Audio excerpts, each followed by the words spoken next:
Over the past 15 years, American workers have taken less and less vacation. In 2015, 55% of Americans surveyed didn't use all their vacation time, leaving 658 million days unused and 222 million days lost. But workers who refuse to take their time off may be viewed as work martyrs. Tony Schwartz is founder and CEO of the Energy Project, which advises companies on how to become more productive. Tony, welcome back to Studio 57. Thank you. So can we become more productive by taking more time off? I mean, the research is pretty clear that you can. It's like a bank account. You keep taking money out of your bank account and eventually you're bankrupt. And that's essentially what we do when we don't take vacation. You got to keep refueling the tank. And when you do that, you're more productive when you are working. What exactly is a martyr?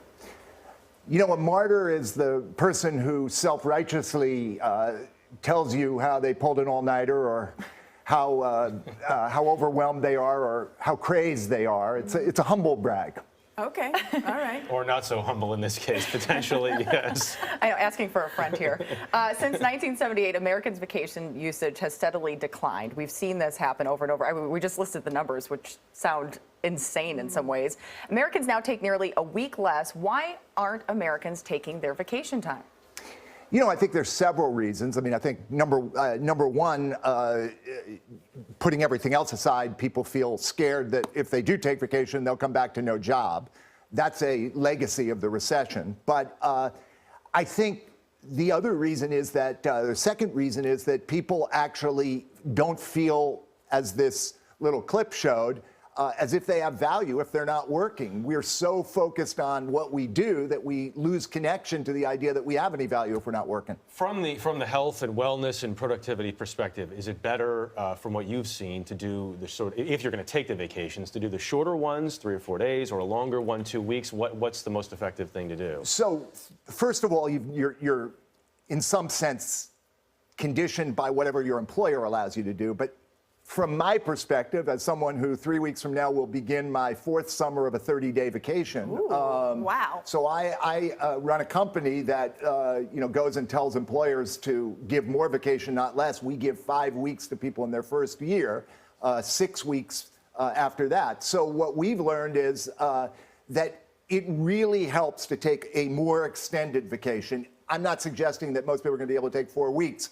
The problem is it takes time to wind down, and you're more anxious in the early days than you would be if you took a little bit longer. And it could take 5 or 6 days to get there. There's no question. And then if you're taking a week's vacation on the last day, you're starting to feel relaxed, and before the day ends, you're on your way home. You said you offer 5 weeks vacation. There are these startup companies that offer unlimited vacation. Why do you think that's a terrible idea? Well, I do think it's a terrible idea because what it does is it actually imposes on people guilt about all any vacation they take. If somebody says to you, you have 3 weeks vacation, you feel comfortable or more comfortable taking that. If somebody says to you, take as much as you want, but we'll be noticing, the odds are you're not going to take as much. So a really poor idea. We need boundaries. How do companies encourage employees to take vacation? Well, I mean, the number one way is for the person who's in charge. Or do they? Yes, they don't. They very surely don't in many companies. But the number one way is to role model it. So, it's what I'm trying to do is I'm not only trying to take a vacation for myself, but as another reason to take it, I want other people to feel comfortable taking it. And not feel guilty about it, right? No, in fact, I think as we started, it actually increases your likelihood of being productive. And there's good research saying that there's an EY study of 50,000 people, Ernst & Young, that found that people's performance reviews increased the quality of the performance review with every additional vacation day they took.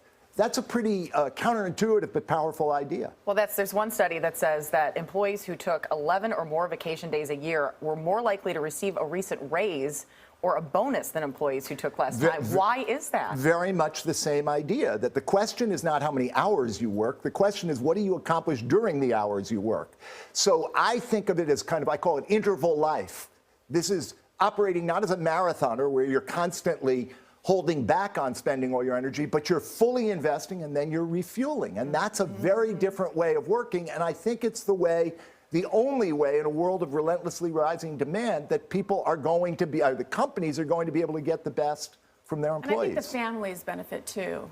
Well, I mean, clearly, although, there's no small number of people who don't like to take vacations because they know that being with their families is harder than working. That's a secret that nobody's going to Wow, a acknowledge. vacation from your vacation? I've never heard of. Well, never at heard of least such you know a thing. there is an end, right? To get back to work. Tony thanks. Schwartz, thanks. That's Thank an you. interesting perspective to look at it. I'm putting in for some vacation days.